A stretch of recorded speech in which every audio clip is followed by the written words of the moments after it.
नमस्कार जय जगन्नाथ। आज ना मु माछ पकोड़ा बनई आउ एते टेस्टी होता ना पूरा प्लेट ही सफा हो जाता। आउ जानी माछ पकोड़ा बनैबा बहुत ही इजी आपण बहुत सिंपल वे रे माछ पकोड़ा घरे बन के खाई पारिबे। आउ जदि मोर वीडियोटा भल लगी थाए ताहले निश्चिंत रूपे लाइक करेंगे आउ चैनल को सब्सक्राइब करदेवे। आउ शुणु जमा भी वीडियो को स्किप करेंगे आरंभ शेष पर्यंत आपण वीडियो देखिले जानी पारिबे मो माछर पकोड़ा केमती बनाऊँगी। आपण मैंने सब वीडियो देखुं जमार भी लाइक आउ शेयर कमेंट किसी भी करूना। आज गोटे क्यूट सा कमेंट करेंगे। आसतु देखा माछ पकोड़ा केमती मु बनाऊँगी। पकोड़ा पाई मुझे 8 पीस माछ भल भाव धोईकी नहीं पैन बसैके से पानी दे दी। पानीटा फुटवा को आरंभ कलानी। मुझे आधा चामच अदा रसुण पेस्ट देवी। तापरे आधा चामच हल्दी पाउडर चामच लुण माछ भरा पानी रे दे देवी। ऊपर मु आधा चामच गोलमरीच गुंड दे देवी। तापरे मु 15 मिनिट पाई माछ को सिझिया पाई छाड़ीदेवी। गैस को मु सिम करदेवी। 15 मिनिट हो सारी माछ भरा भी पूरा सिझी जाइए। काढ़ी दबा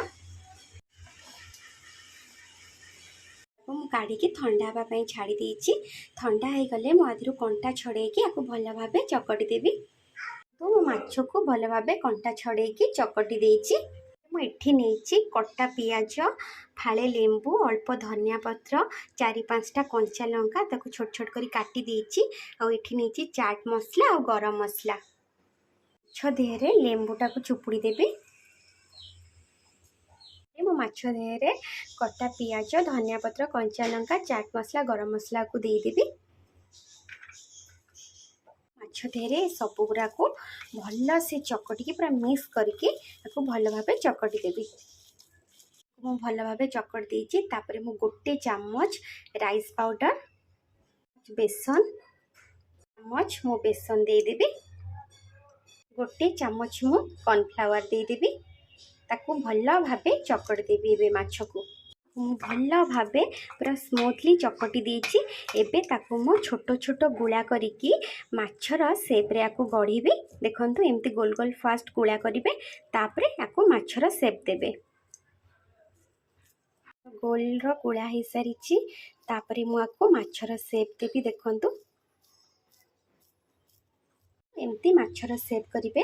फास्ट गोल करदे तापरे चेप्टा करके चामच साहाय्य तार मझिरु कणा करदे। सबुगुड़ा माछर शेप रे गढ़ी देछि। एबे मु आकू छाणिया पई देबी।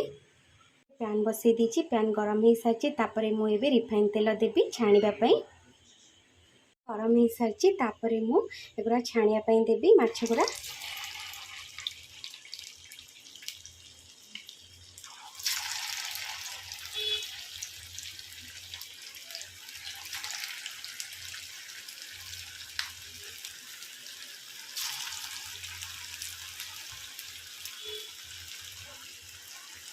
आपको पलटई दबा।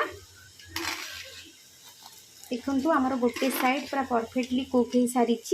आ 5 मिनिट रे आमे आपको पूरा कंप्लीटली माछटा पूरा कुक हो। आमे ताको बेसी कलर करबानी। आमे ताको मीडियम फ्लेम रे रखिबा। आमे आपको सेलो फ्राई करिया काहेकि ना माछटा को मु आगुरु सिझेई देइतिली। देखंतु पूरा आपण एमती लाल लाल करके भाजीबे। आ बहुत एटा बहुत बढ़िया लागिबो। आ कुडकुड पूरा क्रिस्पी हबो एटा।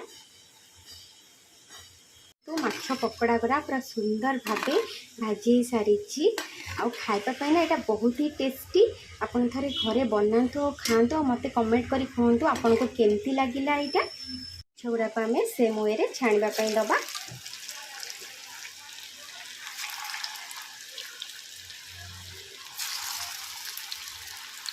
फाइनली बनीगला आमर फिश पकोड़ा। बहुत ही टेस्टी क्रिप्सी कुड़कुड़िया मुड़मुड़िया फिश पकोड़ा घरे बनातु गरमा गरम यार मजा नियंतु। जदि आपण मानक मो वीडियो भल लगी थाए ताहले निश्चित रूपे लाइक करिवे चैनल को सब्सक्राइब करदेबे। नमस्कार।